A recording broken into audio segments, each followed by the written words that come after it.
28వ వచనం. కాబట్టి ప్రతి మనుష్యుడు తను తాను పరీక్షించుకొనవలెను. కాబట్టి మనం ఇదివరకు కూడా చూస్తూ వచ్చినాం, we have to examine our cells కదా.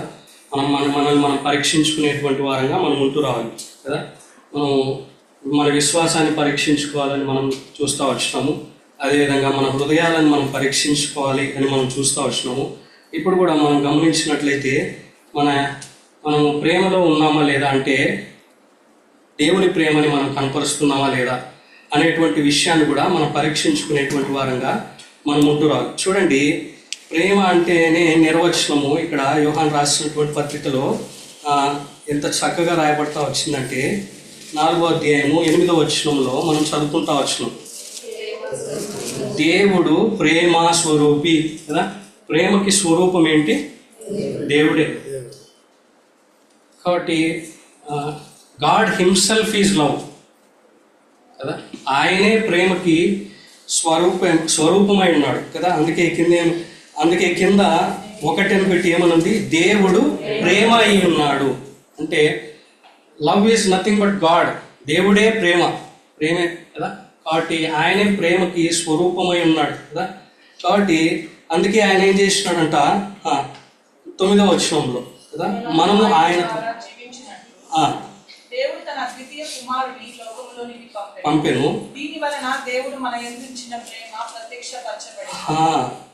ఆ తర్వాత చూడండి 10వ వచనంలో, మనము కాదు తానే మనలను ప్రేమించి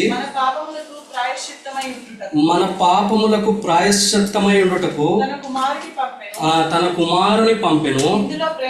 ఇందులో ప్రేమ ఉన్నది కదా. కాబట్టి ఇక్కడ చాలా దేవుడు ఎంతగా మనల్ని ప్రేమించినాడు. అందుకే యోహాను సువార్త 3వ అధ్యాయం 16వ వచనంలో కూడా దేవుడు లోకమును ఎంతో ప్రేమించెను అని రాయబడతా వచ్చింది. లోకం అంటే మనం అందరం కూడా ఎంతో ప్రేమించను అంటే సూపర్లేటివ్ కదా. There is no end to that. దానికి పరిమితులు లేనటువంటి ప్రేమను ఆయన కనపరిచినటువంటి వాడిగా ఉంటూ వచ్చినాడు. దానికి ఎత్తు లోతు ఏదీ లేదు. అటువంటి ప్రేమని నీ పట్ల నా పట్ల ఆయన కనపరుస్తూ వచ్చినాడు. ఆయన ప్రేమ ఎట్లా తెలియజేస్తూ వచ్చినాడంట, ఇక్కడ అదే మనం చూస్తూ వచ్చినాం. మనము ఆయన ద్వారా ఏమవ్వాలంట? మనం ఆయన ద్వారా జీవించినట్లు కదా. మనం ఇప్పుడు కూడా మనం అదే చూస్తూ వచ్చినాం. దీర్ఘాయువులు కదా, దీర్ఘాయువు కదా. దీర్ఘాయువుగా ఉండాలి అంటే నిత్య జీవము ఉండాలి. అందుకు ఆయన ఏం చేస్తా వచ్చినాడంటే దేవుడు తన అద్వితీయ కుమారుని లోకములోనికి ఏం చేసినాడంట? పంపించినాడు. నీ కొరకై నా కొరకై ఆయన పంపించినాడు కదా. దీని వలన దేవుడు మన యందుంచిన ప్రేమని ఏం చేసినాడంట? ప్రత్యక్షపరిచినాడు. దీని ద్వారా ఆయన యొక్క ప్రేమ మన మీద ఎంత ప్రేమ అనేటువంటిది ఆయన ప్రత్యక్షపరుస్తూ వచ్చినాడు కదా. మనం అదే చూస్తూ వచ్చినాం ఆరాధనలో కూడా. మనల్ని దీర్ఘాయువులుగా ఉంచడానికి కదా. ధర్మశాస్త్రము ద్వారా ఏమొస్తుంది? పాపం వలన ఏం రావాలి? శిక్ష రావాలి కదా. మనకు రావాల్సినటువంటి శిక్షను ఎవరి మీద వేసినాడు? యేసుక్రీస్తు ప్రభువారి మీద వేసుకున్నాడు. ఆయన మన కొరకై ఈ లోకంలోనికి వచ్చి మనకు రావాల్సినటువంటి శిక్షనంతటిని కూడా ఆయన భరించినాడు కదా. ఆయన భరించి ఆయన మన కొరకై మరణిస్తూ వచ్చినాడు. పాపం వలన వచ్చి జీతము మరణము. ఆ మరణానికి నువ్వు నేను పాత్రులము. అటువంటి మనల్ని ఆయన ఏం చేస్తా వచ్చినాడంటే ఆ యొక్క శిక్షను ఆయన మీద వేసుకుని ఆయన మరణించి మరలా తిరిగి 3వ దినమున సజీవుడిగా లేచి మరణాన్ని జయించినటువంటి వాడిగా ఉంటూ వచ్చినాడు. తద్వారా ఆయన మనకి ఏం చేస్తూ వచ్చినాడంటే దీర్ఘాయువుని ఇస్తూ వచ్చినాడు, నిత్య జీవాన్ని ఇస్తూ వచ్చినాడు, స్వాస్థ్యముగా అనుగ్రహిస్తూ వచ్చినాడు. కాబట్టి అది ఆయన ప్రేమ. అంత ప్రేమని నీ పట్ల నా పట్ల ఆయన కనపరిచినటువంటి వాడిగా ఉంటూ వచ్చినాడు కదా. అందుకే 10వ వచనంలో మనము దేవుణ్ణి మనమేం ప్రేమించలే కదా. మనం ప్రేమించినామా? మన ప్రేమలన్నీ ఎట్లా ఉంటాయి? కండిషన్ బేస్డ్ కదా.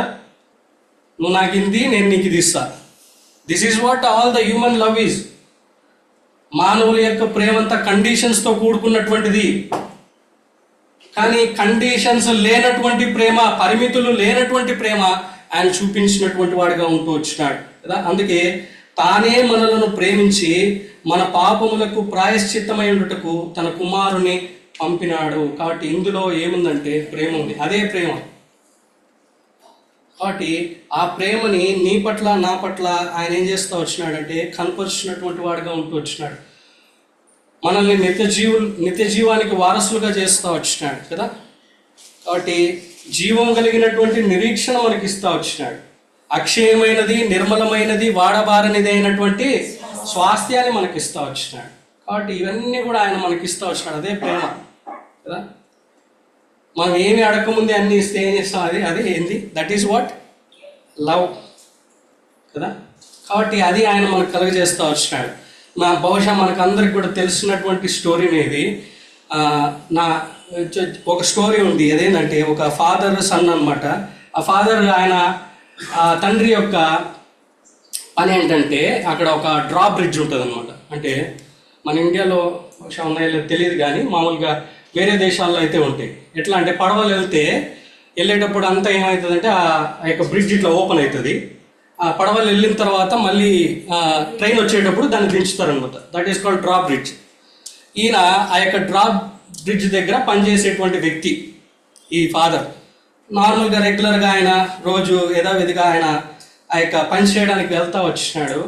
కానీ ఒకరోజు ఏమైతే వచ్చిందంటే తన కుమారుడు హాలిడే ఉన్నటువంటి కారణాన్ని బట్టి తన కుమారుడు ఏమని అడుగుతూ వచ్చినాడంటే, నాన్న ఈరోజు నేను కూడా నీతో పాటు పనికి వస్తాను, నేను కూడా చూస్తాను ఎట్లా వర్క్ చేస్తుంది, అంత డ్రా బ్రిడ్జ్ అనేది ఎట్లా వర్క్ చేస్తుందని వాళ్ళు అన్నప్పుడు సరే రా అని చెప్పి చెప్తూ వచ్చినాడు. అది తండ్రి కొడుకులు ఇద్దరు కూడా చాలా చక్కగా ఉదయాన్నే మాట్లాడుకుంటా అవన్నీ చూసుకుంటా పరిసరాలన్నీ చూసుకుంటా మాట్లాడుకుంటా నడుచుకుంటా వెళ్తూ ఉంటున్నారు. వెళ్ళిన తర్వాత వచ్చినారు, వాళ్ళకి కావాల్సినటువంటివన్నీ కూడా ఆయన చూసుకున్నాడు.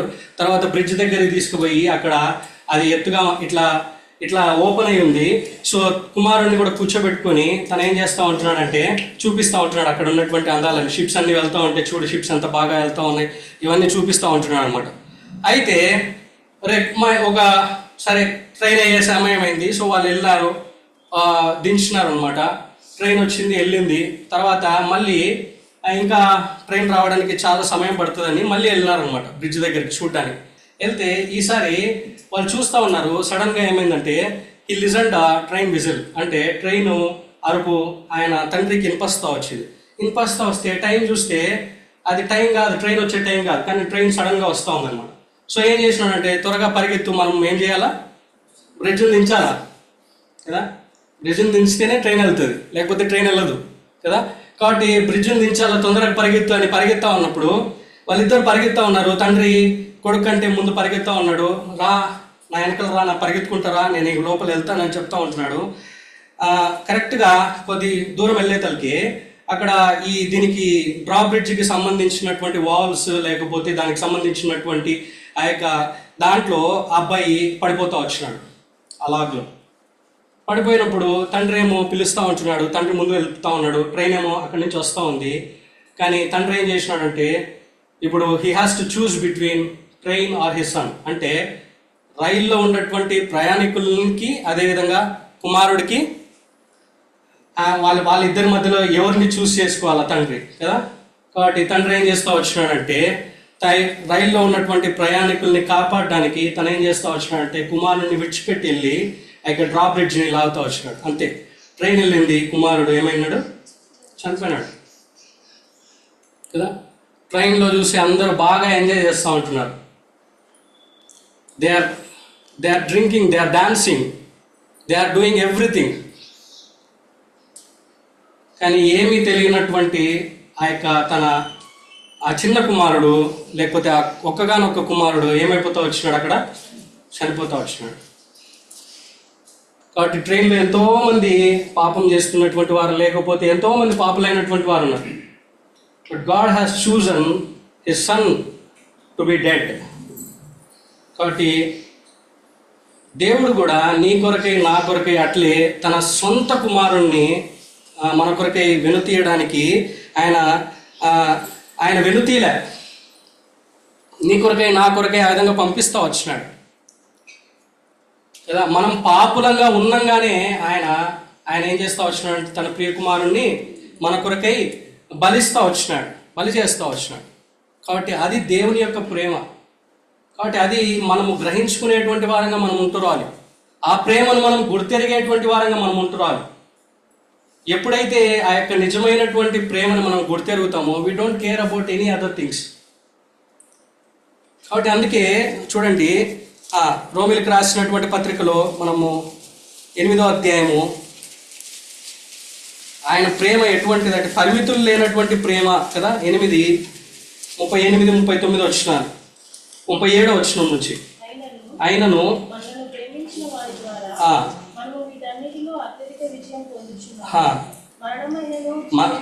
మరణమైనను జీవమైనను దేవదూతలైనను ప్రధానులైనను ఉన్నవి అయినను రాబోవునవి అయినను అధికారులైనను ఎత్తైనను లోతైనను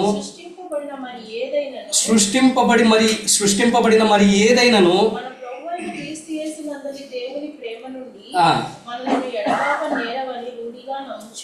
చూడండి, ప్రభు అయిన యేసుక్రీస్తు వారి ప్రేమ నుంచి ఇవన్నీ కూడా మనల్ని ఏం చేయమంట అటువంటి ప్రేమ ఆయన మన పట్ల కనపరుస్తూ వచ్చినాడు. That is what his love is towards us కదా. కాబట్టి అటువంటి ప్రేమని నీ పట్ల నా పట్ల ఆయన కనపరిచి ఆయన మనల్ని ఏం చేస్తూ వచ్చినాడంటే నిత్య జీవానికి వారసులుగా చేస్తూ వచ్చినాడు కదా, దీర్ఘాయువులుగా చేస్తూ వచ్చినాడు కదా. ఆ విధంగా మనల్ని ఆయన ప్రేమిస్తూ వచ్చినాడు. కాబట్టి ఆయన ప్రేమకి పరిమితులు లేవు కదా. ఈ దినాల్లో మనం గమనించినట్లయితే దీనికోసం ఎంపర్లాడుతూ ఉన్నారు కదా. They are looking for this only. యవనస్తులు అయితే మరీ ఎక్కువగా. కానీ దేవుని ప్రేమ చూసినారు, ఎంత పరిమితులు లేనటువంటి ప్రేమతో ఆయన ప్రేమించినటువంటి వాడిగా ఉంటూ వచ్చినాడు. కాబట్టి మనము ఆ విధంగా ఆయన మనల్ని ప్రేమిస్తూ వచ్చినాడు. అంతేగా చూడండి, యోహాన్ రాసినటువంటి పత్రిక 4వ అధ్యాయము 19వ వచనం.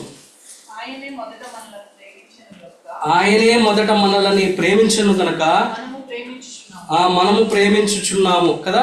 ఆయనే మనల్ని ఏం చేసినాడంటే మొదట ప్రేమించినాడు. ఆయనే మనల్ని ప్రేమిస్తూ వచ్చినాడు. మొట్టమొదటిగా ప్రేమించి మనల్ని ఆయన బిడ్డలుగా చేసుకుంటూ వచ్చినాడు కదా.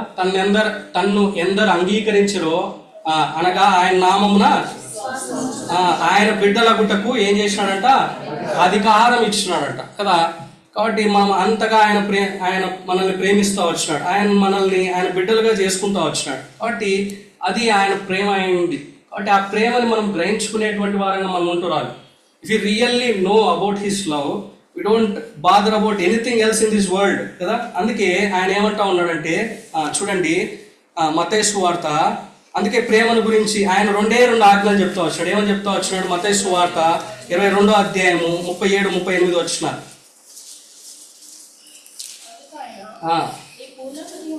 నీ పూర్ణ హృదయంతోను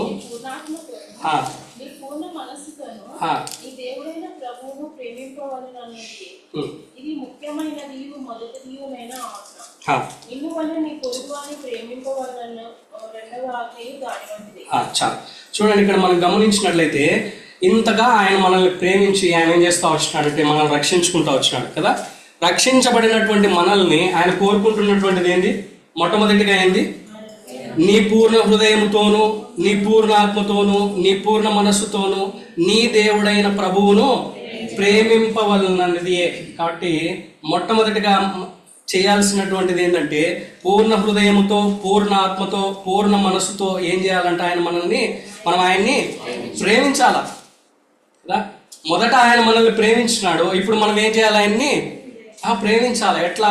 పూర్ణ మనస్సుతో, పూర్ణ హృదయముతో, పూర్ణ ఆత్మతో మనం ఆయన్ని ప్రేమించేటువంటి వారంగా మనం ఉంటురావాలి కదా. అదే ఆయన కోరుకుంటా వస్తూ ఉంటున్నాడు కదా. పూర్ణ హృదయముతో ఆయన్ని ప్రేమించడం అంటే ఏంటి? అది మన హృదయం అంతా ఆయనే ఉండాలా కదా. మన హృదయ వాంఛ ఎవరై ఉండాలా? దేవుడు. కానీ మన హృదయ వాంఛలు ఏముంటే పొద్దున్న లేస్తేనే హృదయానికి వాంఛలు వస్తాయి కదా, కోరికలు కలుగుతాయి.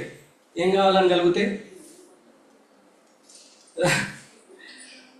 మంచిగా టిఫిన్ ఏంది, మసాలా దోశ తిన్నామని అనుకుంటుంది. పొద్దున్న లేస్తుంది ఇదే ఆలోచన వస్తుంది కదా. తప్పులేలే, మసాలా దోశ తినడం తప్పని కాదు, కానీ బట్ మన హృదయ వాంఛలు, వాట్ ఎవర్ అవర్ అంటే ఈ లోకంలో ఉన్నటువంటి బిలాంగింగ్స్ కానీ, లేకపోతే మన హృదయం కోరుకునేటువంటిది ఏమై ఉండాలంటే కేవలం ఆయనే అయి ఉండాలి కదా. అందుకే ఆయన ఏమన్నాడు, మొదట నా నీతిని నా రాజ్యాన్ని వెతకండి, అప్పుడు ఏమైతాయంట అవన్నీ కూడా వస్తాయి. కాబట్టి you don't need to think about anything else. మీ హృదయ వాంఛ ఏమై ఉండాలంటే దేవుడై ఉండాల. కాబట్టి మనం ఎప్పుడు కూడా దేవుని గురించి, ఆయన యొక్క దేవుని యొక్క పనుల గురించి, వాటి గురించి మనము ఆలోచించేటువంటి వారంగా, మన హృదయం ఆ విధంగా కోరుకునేటువంటిదిగా ఉంటూ రావాలి. దేవుని యందు భయం కలిగి, భక్తి కలిగి ఉండేటువంటి వారంగా, అది మన హృదయం కోరుకునేదిగా ఉంటూ రావాలి. అదే హృదయపూర్వకంగా ఆయన ప్రేమించడం అంటే అదే. ఎప్పుడైతే మన హృదయం ఎప్పుడు ఆయన నిరంతరం ఆయన కోరుకుంటూ వస్తుందో, అప్పుడే మన హృదయమే మనము ఆయన్ని నిజంగా హృదయపూర్వకంగా ప్రేమించినట్లు కదా. దావీదు ఏమైనాడంట, హృదయానుసారుడైనాడంట. దేవునికి హృదయాన్ని అంటే ఎంతగా ప్రేమించినాడో దేవుని మరి.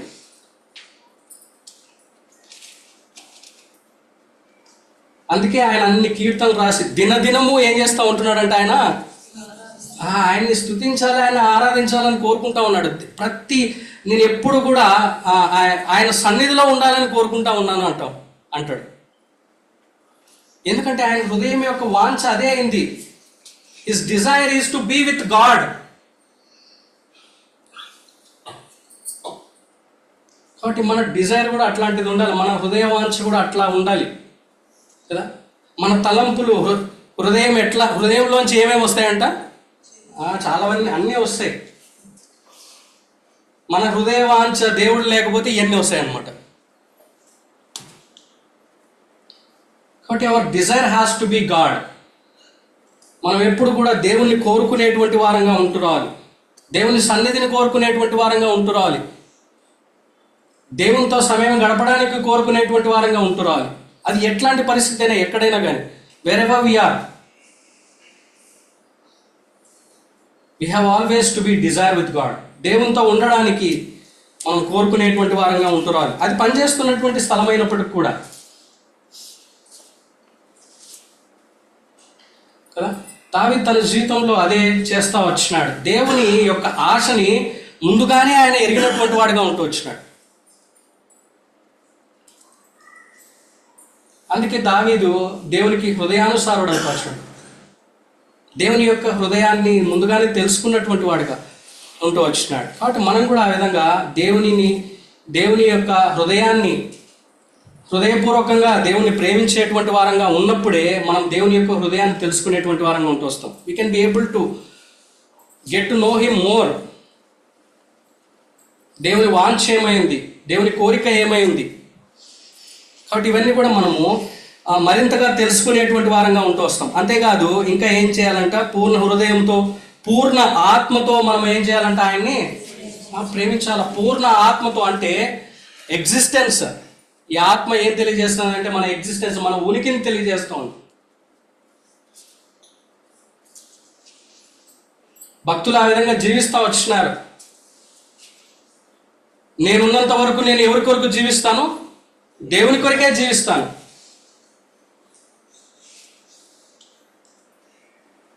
కదా, దేవుడు మనల్ని రక్షించుకున్నాడు. ఆయన ఎంతగా ప్రేమించినాడో మనం చూస్తూ వచ్చినాము. తన ప్రియ కుమారుణ్ణి, తన సొంత కుమారుణ్ణి, అద్వితీయ కుమారుణ్ణి మన కొరకే ఆయన బలిగా అర్పిస్తూ వచ్చినాడు. అంతగా మనల్ని ప్రేమించి మనం రక్షించుకున్నాడు.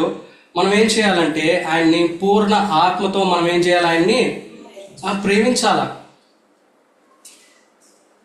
కాబట్టి ఎట్లా మనం ఆయన పూర్ణ ఆత్మతో మనం ఆయన ప్రేమించేటువంటి వారంగా ఉంటూ వస్తామంటే, దేవుని యొక్క పనుల విషయమై మనము ఉనికి ఉన్నంత వరకు, మన ఎగ్జిస్టెన్స్ ఉన్నంత వరకు I will live for God. దేవుడు మనకి తలాంతులు ఇచ్చినాడు, అనేక రకాలైనటువంటి తలాంతులు ఇచ్చినాడు కదా. ప్రతి ఒక్కరికి తలాంతు ఇచ్చినాడు. మనం అదే ఆ ఉపమానంలో మనం చూస్తాం కదా. ఒకరికి ఎన్ని తలాంతులు ఇచ్చినాడు, 5 తలాంతులు ఇచ్చినాడు. ఒకరికి 2 తలాంతులు ఇచ్చినాడు. ఒకరికి 1 తలాంతు ఇచ్చినాడు. 5 తలాంతులు కలిగినటువంటి వాడు ఏం చేసినాడు? 10 చేసినాడు, డబల్ చేసినాడు. 2 తలాంతులు ఇచ్చినటువంటి వాడు 4 చేసినాడు, మరి డబల్ చేసినాడు.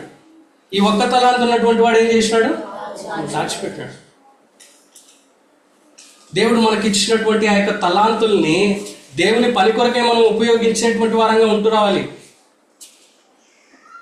దట్ ఈస్ వాట్ పూర్ణ ఆత్మతో ఆయన్ని సేవించడము, ప్రేమించడం అంటే అదే.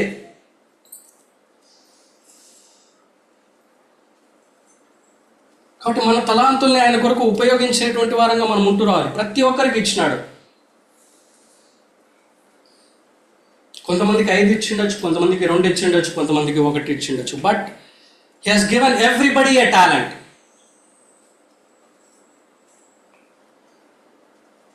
And we have to use that for the expansion of the kingdom of God. కాబట్టి దేవుని యొక్క రాజ్య విస్తరణ కొరకై మనం వాటిని ఉపయోగించేటువంటి వారంగా మనం ఉంటూ రావాలి. వాటిని వ్యర్థంగా మనం పోగొట్టుకునేటువంటి వారంగా ఉండకూడదు. కాబట్టి మన తలాంతుల్ని మనం ఉపయోగించుకొని వాటిని దేవుని కొరకై, అదే మన ఎగ్జిస్టెన్స్ని తెలియజేస్తుంది కదా. ఆ విధంగా ఉన్నప్పుడే ఆ విధంగా మనం పరిచర్య చేసినప్పుడు, దేవుడు ఇచ్చినటువంటి తలాంతుల్ని మనం సరిగ్గా ఉపయోగించుకున్నప్పుడే మనం ఏం చేసినట్లు అంటే ఆయన్ని పూర్ణాత్మతో ఆయన్ని సేవించినట్లు, ప్రేమించినట్లు. తర్వాత ఇంకా ఏంటంట, ఎట్లా ప్రేమించాలంట ఆయన్ని? పూర్ణ మనస్సుతో కదా, విత్ ఆల్ యువర్ మైండ్ అని ఉంది. పూర్ణ మనస్సుతో మనం ఆయన్ని ప్రేమించేటువంటి వారంగా మనం ఉంటూ రావాలి కదా. మనము ఆయన యొక్క అంటే మనం ఆయన ఇంకా మరింతగా తెలుసుకునేటువంటి వారంగా మనం ఉంటూ రావాలి. ప్రతిదినం కూడా మనకి ఇవ్వబడినటువంటి రిసోర్సెస్, దేవుడు మనకి ఏమి ఇస్తూ వచ్చినాడు? He has given lot of resources to us కదా. ఏమి ఇచ్చినాడు? వాక్యం ఇచ్చినాడు కదా. తర్వాత ఏమి ఇచ్చినాడు? సంఘాన్ని ఇచ్చినాడు, దైవ సేవకుల్ని ఇచ్చినాడు, రోజు వాక్యం ఇచ్చినాడు. వీటిని అన్నిటిని కూడా మనం ఏం చేయాలంటే ఉపయోగించుకొని దేవుణ్ణి మరింతగా తెలుసుకునేటువంటి వారంగా ఉంటున్నారు. ఎప్పుడైతే మనం ఆ విధంగా తెలుసుకుంటూ వస్తామో అప్పుడే మనం ఆయన్ని మరీ ఎక్కువగా మనం ఏం చేయగలుగుతాం? ప్రేమిస్తాం కదా. అంతేకాదు ఇంకా ఏం చేయాలంట? పూర్ణ మనస్సుతో కదా, విత్ ఆల్ యువర్ మైండ్ కదా. పూర్ణ మనస్సుతో అంటే ఆయన ఉద్దేశాల ప్రకారంగా జీవించాలి. ఆయన ప్రణాళికల ప్రకారంగా మనం జీవించేటువంటి వారంగా ఉండాలి కదా. అనేక మార్లు మనం ఏం చేస్తూ ఉంటాం? We will have our own plans కదా. అందుకే సామెతలు 3వ అధ్యాయము 5వ వచనంలో నీ స్వబుద్ధిని ఆధారము చేసుకొనక.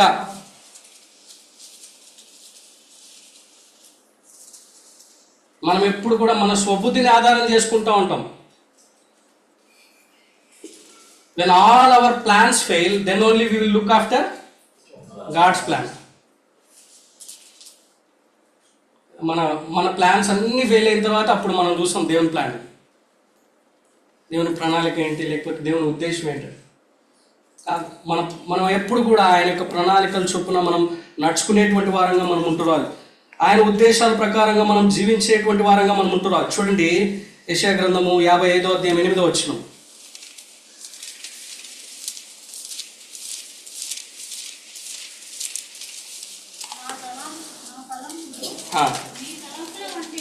కావు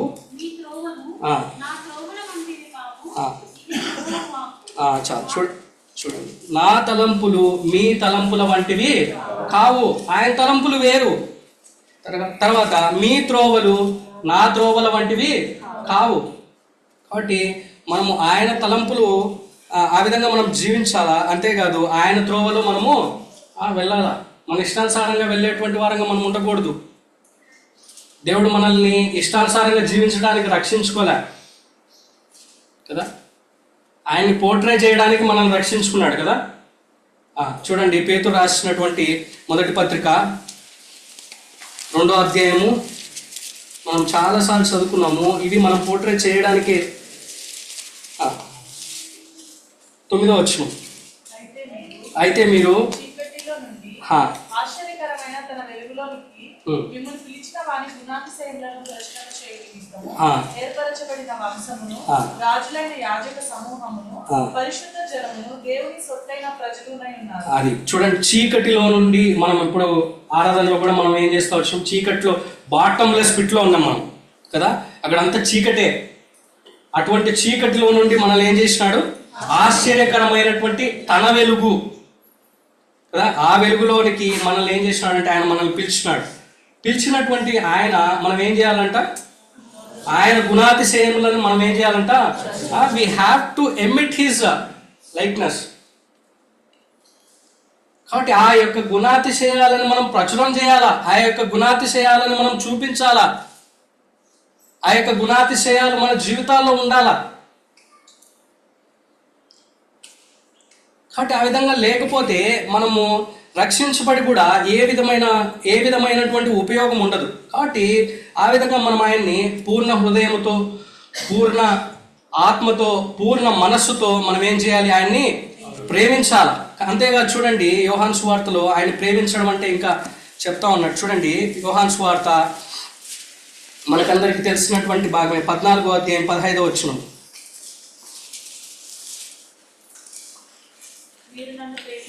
మీరు నన్ను ప్రేమించిన ఎడల నా ఆజ్ఞలను గైకొనుదురు. వెరీ సింపుల్, అంతే. మీరు నన్ను ప్రేమిస్తే మీరు ఏం చేస్తారు, అంతే. There is no other thing. మనం ఆయన్ని ప్రేమిస్తున్నాము అనడానికి రుజువేంది? So that is self explanatory, చాలా క్లియర్గా ఉంది. So now we can see our graph. మనం ఎక్కడ ఉన్నాము, మనం నిజంగా ఆయన ప్రేమిస్తూ ఉన్నామా? మనం ఆయన ప్రేమిస్తూ ఉన్నట్లంటే మనం ఆయన ఆజ్ఞల్ని తూచా తప్పకుండా పాటిస్తాం అనమాట కదా. అంతేగా చూడండి, 15వ అధ్యాయంలో కూడా 8-9 వచనాలు, 9 నుంచి చదవండి. తండ్రి నన్ను ఎలాగూ ప్రేమించునో నేను మిమ్మును అలాగూ ప్రేమించి తిని నా ప్రేమ యందు నిలిచియుండుడి. నేను నా తండ్రి ఆజ్ఞలు గైకొని ఆయన ప్రేమ యందు నిలిచియున్న ప్రకారము మీరును నా ఆజ్ఞలను గైకొనిన ఎడల. అది సింపుల్. ఇప్పుడు ఆయన ప్రేమ యందు మనం నిలిచి ఉండాలంటే మనం ఏం చేయాలా, ఆయన ఆజ్ఞల్ని గైకొనాలా కదా.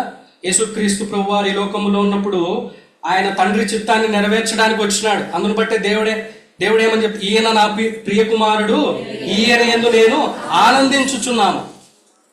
మనల్ని బట్టి దేవుడు ఆ మాట చెప్పగలుగుతున్నాడా?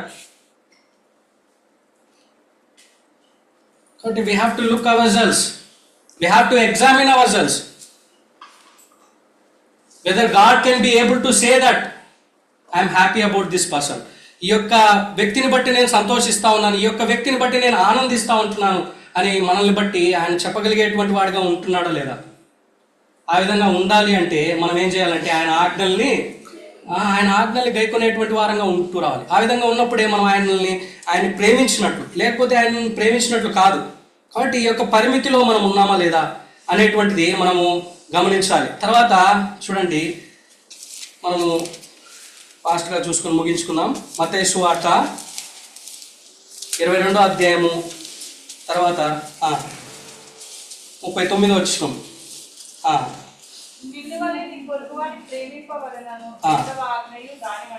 నిన్ను వలే నీ పొరుగు అని ఏం చేయాలంట, ప్రేమించాల. కాబట్టి దేర్ ఆర్ ఓన్లీ, ఆయన ఇచ్చినటువంటి ఆజ్ఞలు ఏంటి? 2. మొట్టమొదటిది ఏంటి? నీ పూర్ణ హృదయంతో, నీ పూర్ణ ఆత్మతో, నీ పూర్ణ మనస్సుతో ఆయన్నే ప్రేమించాలా, దేవుణ్ణే ప్రేమించాలా. రెండోది ఏంటి? నిన్ను వలే నీ పొరుగువాన్ని ప్రేమించాలి. That is what he has given the second thing. కాబట్టి మనము పొరుగువారిని ప్రేమించేటువంటి వారంగా ఉంటురావాలి కదా. చూడండి, పొరుగువారిని ప్రేమించాలంటే first it has to start with us. అవునా కాదు? చూడండి, అందుకే కొరింథీయులకు రాసినటువంటి పత్రిక 11వ అధ్యాయం, 1 కొరింథీయులకు రాసినటువంటి పత్రిక 11వ అధ్యాయం 3వ వచనం. ప్రతి పురుషునికి శిరస్సు క్రీస్తనియు, స్త్రీకి శిరస్సు పురుషుడనియు.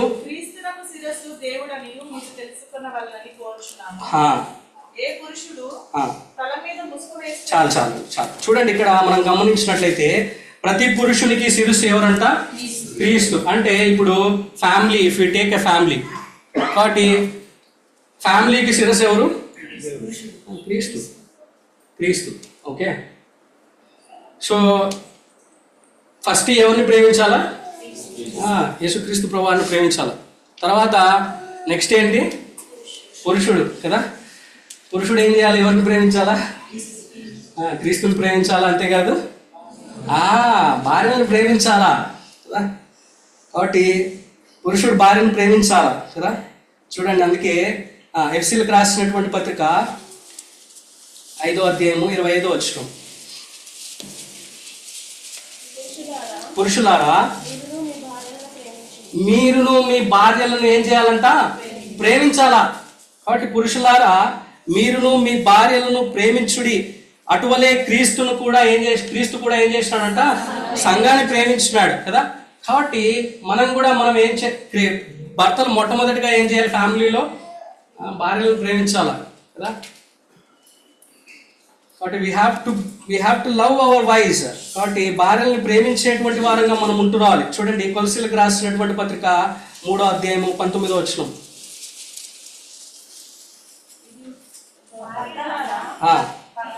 భర్తలారా మీ భార్యలను ప్రేమించుడి, వారిని ఏం చేయకూడదంట? నిష్ఠూర పెట్టకూడదు. అర్థమైందా? దిస్ ఈజ్ ఫర్ హస్బెండ్స్ కదా. కాబట్టి వాళ్ళని నిష్ఠూర పెట్టకూడదు, కోపం పెట్టకూడదు, లేకపోతే ఎట్లా అంటే ఎట్లా మాట్లాడకూడదు కదా. వాళ్ళని మనం ప్రేమించాలా. So everything starts with the family. కాబట్టి husbands you have to love your wives. కాబట్టి భర్తలారా మీరు భార్యలను ప్రేమించాలా, వాళ్ళని నిష్ఠూర పెట్టకూడదు. తర్వాత నెక్స్ట్ ఇంకా ఏంటి? తర్వాత భార్యలు. చూడండి, తీతుకు రాసినటువంటి పత్రిక 2వ అధ్యాయం 5వ వచనం మధ్య భాగంలో ఉంటుంది. తీతుకు రాసినటువంటి పత్రిక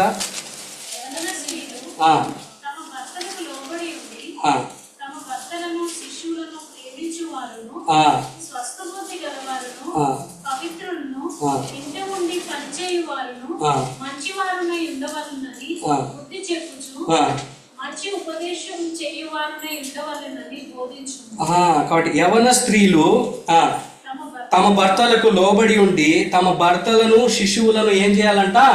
ప్రేమించేటువంటి వారిగా ఉండాలా. ఎవరైతే భర్తలను ప్రేమిస్తారో వాళ్ళు యవన స్త్రీలు.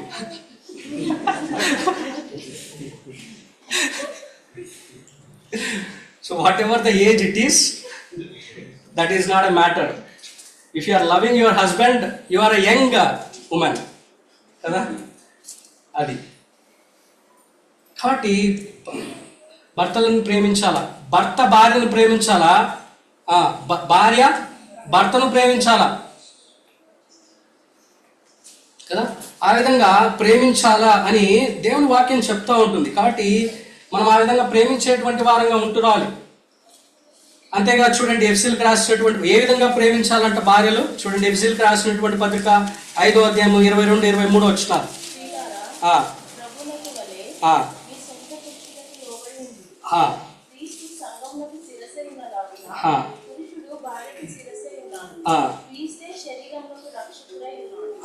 చూడండి, స్త్రీలారా ప్రభువునకు వలె మీ సొంత పురుషులకు ఏం చేయాలంట? లోబడి ఉండాలా. వీ హ్యావ్ టు భార్యలు కూడా ఎట్లా ఉండాలంటే భర్తలకు లోబడి ఆ విధంగా ఏం చేయాలంటే భర్తలని ప్రేమించే వారిగా ఉంటురావాలి. భర్తలు కూడా భార్యలను ప్రేమించాలా. ప్రేమించి ఎట్లా ఉండాలా? వాళ్ళని ఏం చేయకూడదు? నిష్ఠూర పెట్టకూడదు కదా, వాళ్ళని విసిగించకూడదు కదా. కాబట్టి it has to be reciprocal. భర్త భార్యను ప్రేమించడం, భార్య భర్తను ప్రేమించడం, ఆ విధంగా ఉండాలి. తర్వాత ఇంకా ఏంటంట, తల్లిదండ్రులు ఎవరిని ప్రేమించాలంట? పిల్లల్ని ప్రేమించాలా. చూడండి, అది కూడా ఇక్కడ మనం గమనించినట్లయితే ఎఫ్సీలకు రాసినటువంటి పత్రిక 6వ అధ్యాయంలో మనం చూడవచ్చు. క్షమించండి, ఇక్కడ పిల్లల గురించి ఉంది. చూడండి, సామెతల్లో మనం గమనించినట్లయితే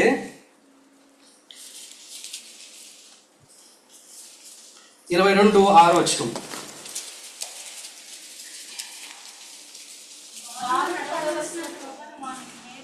నేర్పుము.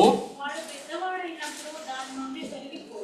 వాడు పెద్దవాడైనప్పుడు దాని నుండి. కాబట్టి పెద్దలు ఏం చేయాలంటే పిల్లల్ని ప్రేమించేటువంటి వారిగా ఉంటూ రావాలి. ఎప్పటి నుంచి ప్రేమించాలా?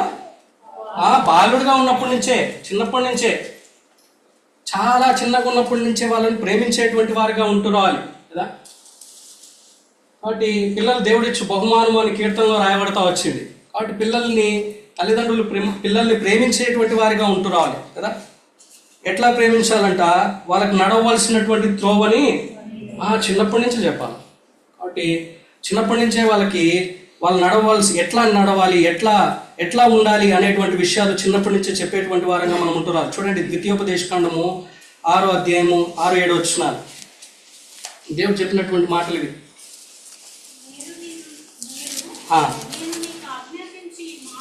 మాటలు నీ హృదయంలో ఉండవలెను, నీవు నీ కుమారులకు వాటిని అభ్యసింపజేసి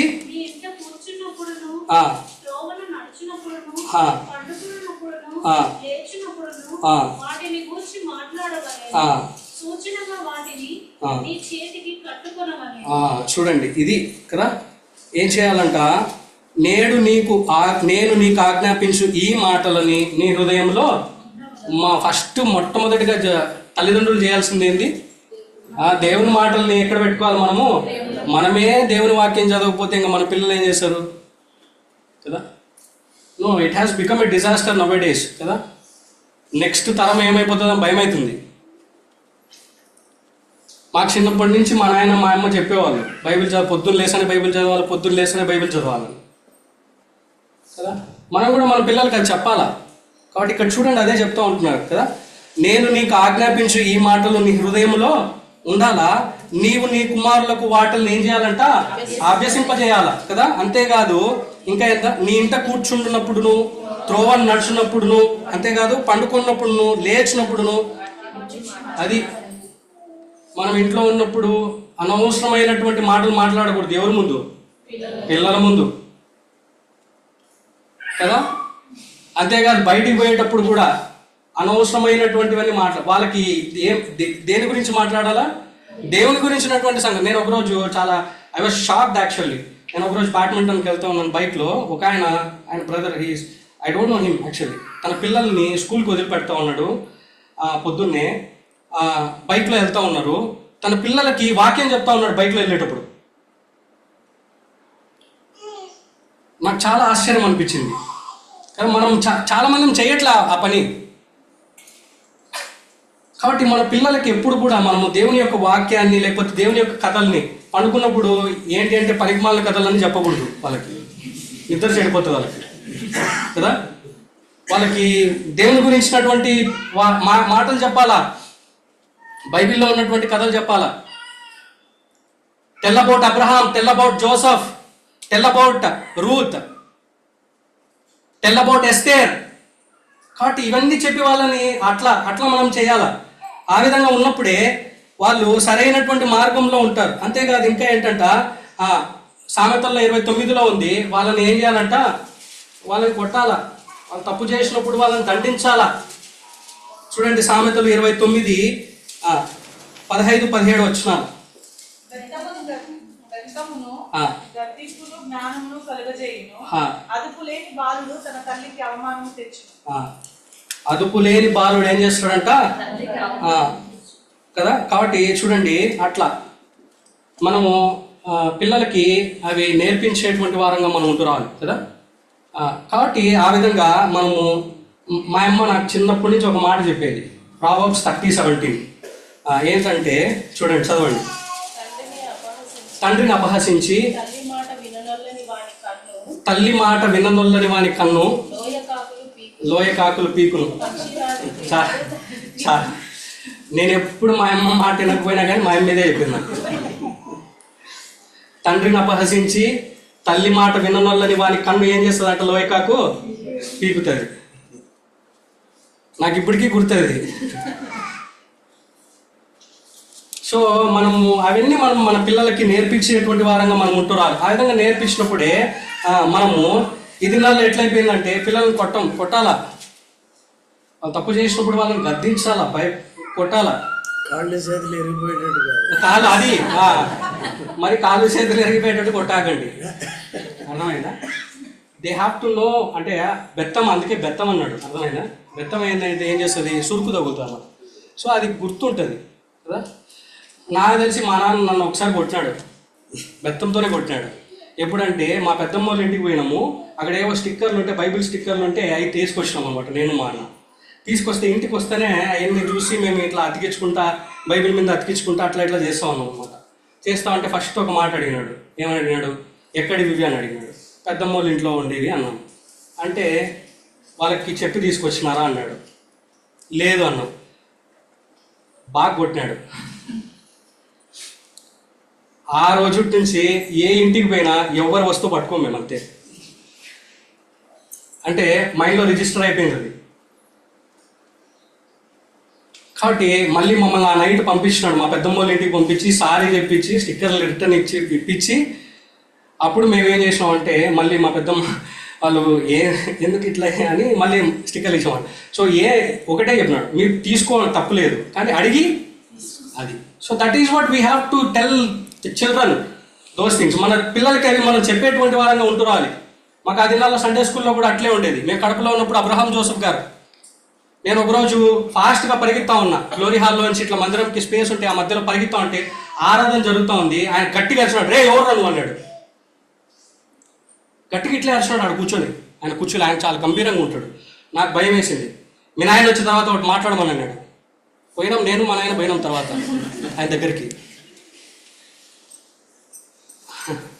అర్థమైందా? సో మనం ఈ దినాల్లో ఏంటంటే మన పిల్లల్ని గద్దించట్లా, వేరే వాళ్ళు గద్దించడానికి కూడా ఒప్పుకోవట్లే.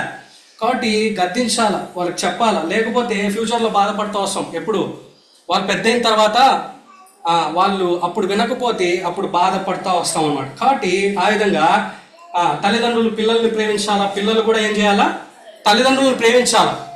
తర్వాత ఇంకా ఏంటంటే మనం అందరినీ ప్రేమించేటువంటి వారంగా మనం ఉంటున్నాం. తర్వాత ఇంకా చూడండి, సమయం లేదు, యోహాను సువార్తలో సహోదరులను ప్రేమించాలని ఉంది. We have to love among ourselves. అందరంలో మనము ఒకరినొకరం ప్రేమించుకునేటువంటి వారంగా ఉంటురాలి. ఈ దినాల్లో అది కరువు అయిపోతా వచ్చింది. అందును బట్టి ఏమైతే వచ్చినాయంటే దెర్ హ్యాస్ బిన్ డివిజన్స్, అనేక రకాలైనటువంటి మనస్పర్ధలు ఇవన్నీ వస్తూ ఉంటున్నాయి.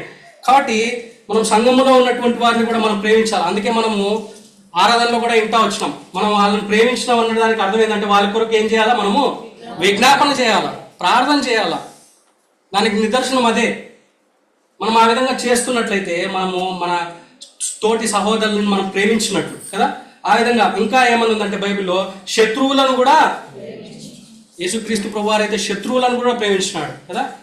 శిలువలో ఆయన్ని మేకులు కొట్టినారు, ఏమంటా ఉన్నాడు, తండ్రి వీరు ఏం చేయించున్నారో వీరు ఎదుగుతారు కనుక వీరిని క్షమించుము అంటా ఉన్నాడు. స్టెఫన్ కూడా the very same thing he followed. ఆయన రాళ్ళతో కొట్టి చంపుతా ఉన్నారు, అప్పుడు కూడా వాళ్ళ గురించి ఏమని చెప్తా ఉంటున్నాడంటే వాళ్ళని క్షమించు ప్రభువా అంటున్నాడు. కాబట్టి మనం శత్రువులను సైతం ప్రేమించేటువంటి వారంగా మనం ఉంటున్నాం. కాబట్టి మధ్యాహ్న కాల సమయంలో let us see ourselves, అంటే మన ప్రేమ ఎట్లా ఉంది, మనం నిజంగా ప్రేమిస్తూ ఉంటున్నామా మనము. అందుకే యోహాను సువార్త యోహాను రాసినటువంటి మొదటి పత్రిక 4వ అధ్యాయంలో 20-21 వచనాల్లో పక్కన ఉన్నటువంటి సహోదరునే మనం ప్రేమించలేకపోతే దేవుణ్ణి ఎట్లా ప్రేమిస్తాం. కాబట్టి అదంతా అబద్ధం అని చెప్తాడు. కాబట్టి మనం పక్కన ఉన్నటువంటి వారిని ప్రేమించలేకపోతే మనం దేవుణ్ణి ప్రేమిస్తున్నామని చెప్పడం అబద్ధం అన్నమాట. కాబట్టి ఆ విధంగా మనం పరీక్షించుకుని యోగ్యమైన రీతిలో ప్రభు బలిలో పాల్గొందాం.